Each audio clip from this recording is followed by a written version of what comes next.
Opa galera, antes de começar eu vou deixar um recadinho pra vocês. Esse vídeo aqui teve um probleminha com copyright, e como faz muito tempo que eu não reposto nada, eu tô com saldo positivo, né pessoal? Então eu vou repostar esse aqui. Quem puder dar aquela força aí nos comentários e no like vai ajudar bastante o canal. Agora bora lá. E se você recebesse a oportunidade de se tornar o maior jogador de todos os tempos, porém tivesse que fazer coisas suspeitas para chegar até lá, o que você faria? Com certeza a primeira coisa seria deixar o like e se inscrever no canal. Aqui é o Drake, e nesse vídeo do Derrotando Filmes, iremos acompanhar um atleta promissor tentando virar uma estrela, e eu vou apontar os erros cometidos, o que você não deveria fazer e tentar tomar as melhores decisões para derrotar o treinamento mortal em GOAT. Esse jovem atleta vai descobrir que a fama nem sempre vale o preço que se paga. Começamos vendo o jovem Cameron e sua família assistindo a partida final do campeonato de futebol americano, e como são fãs de carteirinha dos Saviors, que é um dos times que está jogando, eles se reuniram para torcer pela equipe e pelo astro do time, o Isaiah White. E essa partida final de campeonato acaba sendo muito boa e ruim ao mesmo tempo, já que os Saviors conseguem ganhar o jogo por conta do Isaiah, que faz o último ponto. O problema é que para garantir a vitória, o cara acaba sofrendo uma lesão bem séria. Vendo isso, o pai do Cameron vai até o garoto e fala que é isso que os homens fazem, eles se sacrificam. Afinal, sem coragem não há glória, e por isso o cara já começa desde cedo a hypar o filho e falar que ele é o próximo Isaiah. E após 14 anos, nós vemos que mesmo depois de ter sofrido aquela lesão grave, o Isaiah continuou jogando e ganhando campeonatos com os Saviors, algo que é simplesmente impressionante, e fez ele se tornar uma lenda entre os fãs de futebol americano, que o consideram o GOAT do esporte. Mas como o cara já está com 45 anos e próximo de se aposentar, as pessoas estão se perguntando quem poderia assumir o seu manto e ser o próximo Isaiah White para carregar o futebol americano nas costas, uma responsabilidade que é demais para qualquer um. Apesar disso, muitos comentaristas e analistas acham que o próximo Isaiah White é um jovem muito promissor, que parece ter um talento natural para o esporte e potencial ilimitado, um tal de Cameron Cade. Porém, nem tudo são flores, e muitos outros jogadores também chegaram com o mesmo hype anteriormente. O problema é que na maioria das vezes, eles desistiram ou não atenderam às expectativas. E agora é a hora do Cameron mostrar se ele será mais uma dessas decepções, ou se tem obsessão o suficiente para seguir os passos do Isaiah. Após dar um tempo da faculdade e voltar para casa, o Ken se reúne com a família para dar uma entrevista a respeito de como tem sido sua vida depois do sucesso que fez em campo. Até porque um monte de mulheres deve estar se jogando aos seus pés. Só que bem na hora em que a entrevistadora fala isso, a Jasmine, a namorada do Cameron, dá um corte e deixa bem claro que o cara já está comprometido. Fora isso, a jornalista também pergunta se ele acha que pode ser o próximo GOAT e como está se sentindo, sabendo que logo logo ele vai mostrar seu talento na próxima seleção de jogadores, com todos os holofotes sendo apontados para ele. Em resposta, o atleta fala que está bem animado para se apresentar e botar em prática tudo que seu pai lhe ensinou, pois apesar do cara já ter partido dessa para melhor, o homem sempre lhe disse que ele poderia ser o GOAT se tivesse coragem e fizesse tudo o que fosse preciso, o que é justamente o que o Cameron vai fazer para impressionar a todos e se tornar o maior de todos os tempos, se Deus quiser, é claro. Em seguida, vemos o Cameron treinando à noite no campo da faculdade. Durante esse treino, o treinador do atleta decide ir embora e deixar o Ken treinando sozinho. Então o jovem começa a fazer alguns arremessos e acaba jogando uma bola longe demais. O mais estranho é que quando ele chega para pegar a bola, o garoto acaba se distraindo com a forma com que ela está girando e não vê um homem bizarro vestido de bode aparecendo nas suas costas, deixando fácil pro bodão simplesmente amassar a cabeça dele com uma marreta. Alguns dias depois, quando Cameron já teve a cabeça costurada, a médica avisa para a mãe dele que pode levar semanas ou anos para um cérebro se recuperar de um trauma como esse que o jovem sofreu. Por isso, a única coisa que ele pode fazer é descansar. E para piorar ainda mais, se o atleta receber outros golpes na cabeça, pode ser o fim da carreira. Por esse motivo, ela fala que como médica, não é seguro ele continuar jogando futebol por enquanto, mas o que realmente importa pro Cameron é o que ela acha como fã. Após o fim da consulta, o Cameron, o agente Tom e a sua família passam por umas centenas de fãs que estavam esperando por ele e vão direto para um camarim, onde o Drew insiste que o atleta precisa cortar o cabelo antes de aparecer nas câmeras. Porém, ao contrário dos outros que só querem preparar o atleta para a competição, a mãe dele pergunta se ele tem certeza de que quer arriscar entrar em jogo, e como passou a vida toda sob a pressão de ser o próximo GOAT, o Cameron fala que vai fazer o que for preciso. Por isso, o Drew não perde tempo e começa a cortar o cabelo do Ken. O problema é que ao fazer isso, ele acaba enroscando a máquina nos pontos, fazendo sair muito sangue, e deixando o cara completamente fora de si por conta da dor e de toda a pressão, gritando que está bem e que vai performar. Afinal, ele treinou a vida toda para isso, e fracassar agora não é uma opção. Por esse motivo, o Tom vai até a coletiva de imprensa e fala para todos os repórteres que o Cameron está bem, até porque dentro de campo ele já sofreu lesões piores do que essa. No entanto, os jornalistas não são idiotas e perguntam por que o atleta não apareceu se ele está tão bem. Aí, para não cortar todas essas dúvidas, o Tom fala que existem gravações o suficiente do Cameron jogando e que ele não precisava provar nada para ninguém. Só que os jornalistas não se dão por vencidos, e uma delas pergunta se os rumores de que o Isaiah vai parar de jogar na próxima temporada são reais, pois o Tom é o agente dos dois, e parece que o garoto está sendo cotado para substituir o astro dos Saviors. Então o Tom apenas fala fala que essa é uma boa pergunta e vai embora sem responder. Ok, eu acho que não é realmente necessário dizer o quão terrível é pra uma criança ser bombardeada desde cedo com tanta pressão e expectativa, né? Com o decorrer do tempo, o garoto iria adquirir ansiedade de alta performance, em que a autoexigência constante viraria puro estresse crônico, aumentando a possibilidade de burnout. Fora que muito provavelmente ele teria uma crise de identidade pós-carreira, algo que nós vimos bem em A Substância, onde a protagonista deixou de saber quem era após ser demitida do seu trabalho como apresentadora, e tudo isso poderia levá-lo a abusar de substâncias, ou até mesmo deslogar do servidor da pior maneira possível. Agora, falando sobre o que aconteceu depois, quem é que em sã consciência deixa um atleta tão promissor treinar sozinho à noite em um local escuro? É sério, ainda mais sabendo que ele estava sendo cotado como o próximo GOAT, queria jogar pelos Saviors. Isso pode parecer loucura, mas eu não duvido nada que um maluco que torce pro time rival dos Saviors se aproveitasse dessa chance para acabar com o próximo astro do time. E isso também serve para outros jogadores jovens que gostariam da vaga. No mínimo, devia ter uma checagem das câmeras para rastrear por onde o bodão escapou, pois para algum lugar o cara deve ter ido após golpear o Ken. Fora isso, é bem óbvio que o Cameron jamais deveria ter pensado em treinar após sofrer um traumatismo craniano tão grave. Pela forma que ele foi atacado, tudo indica que o agressor só queria ferir o rapaz mesmo, mas é estranho ele ter escolhido um lugar como a cabeça, pois dependendo da força do golpe, o Ken poderia ter ido de base ali mesmo, né galera? E vamos combinar que a pessoa que atacou ele só queria impedir o garoto de participar dessa próxima seleção, pois ele poderia muito bem ter terminado o trabalho. Infelizmente agora, é melhor o Cameron não jogar, já que qualquer novo impacto pode transformar esse problema tratável em um perigo de morte. Agora ele precisa descansar, tomar os remédios, manter a ferida limpa e voltar aos poucos a treinar de leve, como uma caminhada e depois um aeróbico leve, e ir escalando conforme for melhorando, pois qualquer outra coisa que ele faça pode colocar em risco não só a sua carreira, como também a sua vida. Isso porque pode acontecer a raríssima síndrome do segundo impacto, e ela é fatal, podendo causar um inchaço cerebral explosivo em minutos após um novo choque. Além disso, o Drew não devia nem mesmo ter chegado perto do ferimento do Cameron com uma maquininha, até porque isso é totalmente anti-higiênico, já que pode causar uma infecção, por exemplo. Em seguida, o Cameron acaba tendo que ficar fora do jogo, e apenas vê seus colegas entrando em campo. O bizarro é que na hora em que ele fica sozinho, um esquisitão aparece por trás dele, e entrega uma caneta para que o jogador autografe a sua testa. Ao anoitecer, o Cameron vai para uma festa com seus amigos e namorada, para esquecer um pouco da tristeza de ter perdido a chance de impressionar os olheiros. O interessante é que durante a festa, o Drew tenta motivar o irmão falando sobre o pai deles, e apenas deixa o jovem estressado, mostrando que o Cameron ainda não lida bem com toda a pressão que o homem fez na mente dele para se tornar o melhor do mundo. Fora isso, o Cameron também recebe uma ligação, e é informado que o Isaiah decidiu dar uma segunda chance para ele, pois o GOAT realmente está para se aposentar, e acha que o garoto é o futuro dos Saviors. Por isso, tudo que o Cameron precisa fazer é ir passar uma semana treinando na casa do jogador, e mostrar que ainda consegue performar em alto nível, algo que traz de volta toda a sua felicidade. Então, logo no dia seguinte, o Cameron pega a estrada e vai para casa do Isaiah, que fica isolada de tudo, no meio do deserto. E onde foi que eu já vi algo assim, né? O estranho é que quando o jovem estava chegando perto da residência, o carro passa por um grupo de fãs bizarros, que é praticamente um culto, e a líder deles, a Marjorie, cospe no carro, enquanto diz que eles, os fãs do Savior e do Isaiah, não querem o Cameron como substituto do GOAT. Após isso, o Cameron finalmente chega à casa do Isaiah e percebe que não tem ninguém para recebê-lo. Por isso, ele entra sozinho e vê um pouco da decoração do local, que é cheia de quadros e dos troféus que o Isaiah já ganhou. Aí, seguindo esse monte de prêmios, o Cameron encontra o Isaiah tratando o couro de um animal. Assim que o GOAT vê que o garoto chegou, ele já quebra o clima de nervosismo dele, dando um abraço e dizendo pro jovem se sentir em casa, e até mesmo mencionando um jogo que assistiu do estudante, algo que deixa o visitante feliz pra caramba. Porém, o Cameron vê os ossos de animais na mesa do jogador e pergunta se foi ele mesmo quem caçou. Em resposta a isso, o Isaiah pergunta se o garoto sabe por que existem quarterbacks, e conta que muitos anos atrás, os meninos indígenas tiveram que jogar contra vários jovens brancos muito grandes. Só que ao contrário dos indígenas que trabalhavam na estratégia dos passes, os brancos queriam que o jogo fosse muito violento, o que acabou causando a morte de várias crianças dentro do campo. Por isso, o presidente precisou intervir e legalizar o passe pra frente, tornando as coisas um pouco menos caóticas. Por conta disso, a espiral foi aperfeiçoada, e aqueles garotos indígenas se tornaram os mascotes do jogo, o que é justamente o que o Cameron não deve fazer, ele não pode se tornar um mascote. Depois de falar isso, o Isaiah pega o celular do Cameron para evitar que ele se distraia durante o treino, e pede uma ajudinha para pregar a pele do animal na mesa para secar. Em seguida, o Cameron é levado pro CT particular do Isaiah, e começa o treinamento intensivo com o cara, e com toda a staff. Afinal, o cara tem uma equipe completa para auxiliar o Cameron. Além disso, o garoto também tem uma consulta com o Dr. Marco, um médico particular do Isaiah, que é o melhor médico esportivo do mundo, pelo menos segundo o GOAT. E como não quer perder tempo, o Marco ajeita o braço do jovem e manda ele tirar as roupas para fazer uma análise do seu físico. Só que o cara fica um pouco sem jeito de fazer isso na frente de geral, mas aí os caras fazem uma piadinha sobre a mangueira dele ser pequena, o que faz o Cameron retirar todas as roupas, e a equipe médica começa começa a tirar suas medições físicas, de respiração e etc. Tudo isso enquanto o Isaiah conversa um pouco com o garoto e entende que a infância dele foi repleta de pressão por parte do pai, algo muito parecido com a própria infância do Gold. Só que o Isaiah deixa claro que a dele foi pior. Fora isso, o Isaiah também entende que a motivação pro Cameron seguir em frente é a sua família, que já sacrificou muito por ele, e diz que além disso, o jovem precisa cavar fundo em si mesmo e achar algo mais íntimo para usar como motivação. Aí as medições terminam, e o Gold pede pro garoto colocar as roupas de volta, pois tinha achado que o cara ia ficar pelo menos de cueca, ao invés de tirar tudo de fato. Após isso, o Cameron sai do CT e conhece a Elsie, a esposa do Isaiah, uma mulher bem única, digamos assim, e também animada, tanto que ela dá as boas-vindas pro jovem, pede pra ele ter calma com o Isaiah e entrega um cristal em forma de plug pra ele. E sim, é esse tipo de plug que você está pensando. Em seguida, o Cameron entra na banheira de gelo e vê o Isaiah retirando o sangue bem ao lado, o que deixa ele bem curioso. Por isso, o Isaiah explica que está com uma boa saturação, e por isso ele tira o sangue para usar no futuro, pois isso serve para aumentar a sua contagem de oxigênio no sangue, em um dia que ele não estiver muito bem. Assim que termina a retirada, o Isaiah vai embora e deixa o Cameron sozinho com o Marco. Então o doutor aplica algo no jovem para ajudá-lo na recuperação, e também sai da sala. No dia seguinte, o Cameron é acordado na base do susto pelo Malek, e pouco depois, sai para correr com o Isaiah pelo deserto no calor de 40 graus. Só que como ele acabou de sofrer uma lesão muito grave, o coitado obviamente passa mal e desaba no meio do percurso, o que também faz ele ter uma visão em que uma pessoa fantasiada aparece ali para bater nele, enquanto fala que sem coragem não há glória. Por sorte, o Isaiah se lembra dele e chama os médicos para buscarem o garoto. Após voltarem pro CT, o Isaiah tem uma conversa com o Cameron para saber que tipo de coisa ele prefere, como por exemplo, nunca se cansar ou nunca se machucar. E pensando no tanto de campeonatos que já deixaram de ser vencidos por conta de lesões, o Cameron obviamente escolhe nunca se machucar. Nesse momento, uma equipe de jogadores sem agentes aparece ali, e o Isaiah chama o Cameron para recomeçar o treino. Porém antes disso, o Marco aplica outra seringa sabe-se lá do que no jovem. Então o treino recomeça, e o Cameron testa os seus arremessos, o que acaba sendo nada satisfatório no começo. Por isso, o Isaiah chama por um voluntário e coloca esse voluntário na frente de uma máquina de arremessar bolas. E é aqui que as coisas começam a ficar estranhas de verdade, pois a hora em que o Cameron faz um arremesso lento demais, o Malek lança uma bola a toda velocidade na cara do jogador voluntário, fazendo o cara sangrar como se tivesse sido atingido por um canhão. Aí o Isaiah deixa claro que isso não é um joguinho, e o Cameron decide que vai fazer de tudo para evitar que esse homem seja finalizado de tanto levar bolada na cabeça, até porque o Malek aumentou a velocidade da bola para 70 km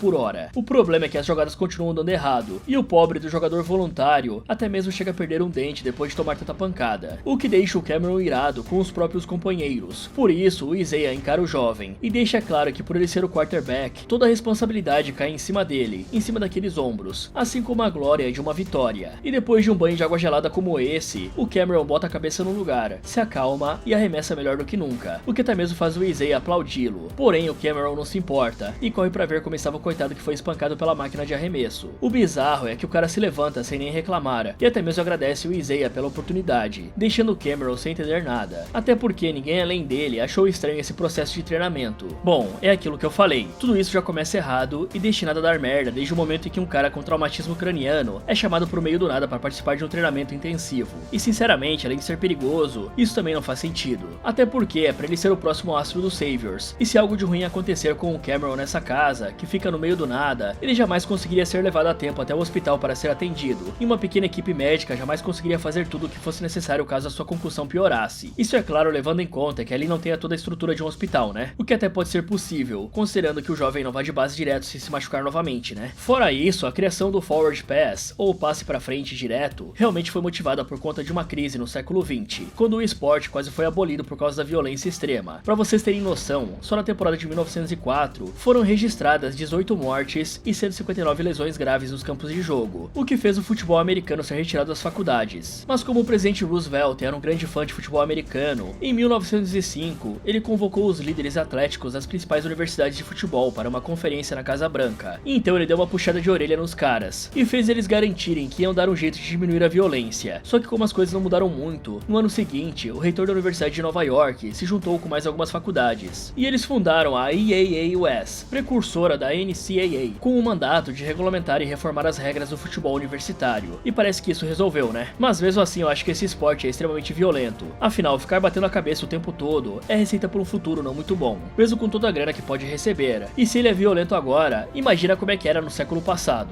E caramba, toda essa história do GOAT é muito estranha. Por algum motivo, tudo aqui parece ter a ver com algo do oculto, como um culto de verdade. E isso só parece mais verdade conforme as coisas vão acontecendo, porque eu não acho que aquela equipe de jogadores sejam pessoas muito normais não. Nem mesmo os mercenários mais doidos aceitariam algo desse jeito apenas por dinheiro, ainda mais com um sorriso no rosto. Até parece que os caras sofreram uma lavagem cerebral para fazer qualquer coisa que o Isaiah mandar. E também existe a possibilidade deles estarem sabotando o garoto. Afinal, tem um médico aplicando uma substância nele que ele nem tem ideia do que é. Existem coisas que são permitidas, como vitaminas, por exemplo. Mas eu nem preciso falar que esteroides e até mesmo o armazenamento de sangue que o Isaiah faz é proibido, pois é considerado doping. E também é muito perigoso, pois pode acarretar em infecção, sobrecarga e eventos trombóticos. Então isso pode ser um plano para fazer o Cameron ser pego pela comissão antidoping da NFL e transformar isso num vexame, pois a carreira do cara com certeza iria água abaixo. E temos que lembrar que outros já tentaram assumir o manto do GOAT e falharam ou desistiram. A verdade é que nesse exato momento, o Cameron já tinha que ter arrumado as malas e ido embora sem olhar para trás, pois estando na casa do Isaiah, o cara pode acabar morrendo e eles simplesmente alegarem que foi porque o garoto quis impressionar o seu ídolo. Talvez para começar, o Ken poderia pedir um horário para mexer no celular, dando a desculpa de que estava preocupado com a mãe dele, e dessa forma ele poderia reportar o que está acontecendo ali dentro, para pelo menos ter provas no futuro. Depois do treino, o Marco vai até o quarto do Cameron trocar os grampos do ferimento dele, e durante esse procedimento, o médico conta que uma vez o Isaiah teve uma batida tão forte na cabeça com outro jogador, que o sangue saiu até mesmo pelos dutos lacrimais do cara. Após isso, o Isaiah leva o Cameron para a câmera hiperbárica, e antes de trancar o jovem lá dentro, ele fala que ao contrário do que todo mundo pensa sobre Deus, família e futebol, ele enxerga como futebol, família e Deus, deixando claro que sua carreira é tudo o que importa pra ele. Assim que o Cameron é deixado sozinho na câmara, o medidor de pressão entra na marcação vermelha, e o coitado do jovem começa a se sentir extremamente inquieto, chegando a bater a cabeça no vidro e a ter visões. Enquanto isso, a mãe dele, sem saber que o filho está sem celular, envia alguns áudios pro coitado. No dia seguinte, o Cameron é acordado como de costume, e passa por alguns exames para ver como está o seu corpo. Então ele recebe outra dose, sabe-se lá do que, e é levado pro CT para continuar seu treinamento, sendo que o foco dessa vez é na liderança. Só que esse treinamento todo está mais para uma tentativa de piorar ainda mais a lesão do coitado, e também seus traumas de infância, pois além de baterem nele como se o Cameron fosse um saco de pancadas, o Isaiah também humilha o jovem, falando que ele não passa de um garotinho buscando a validação de estranhos, porque não teve amor de pai.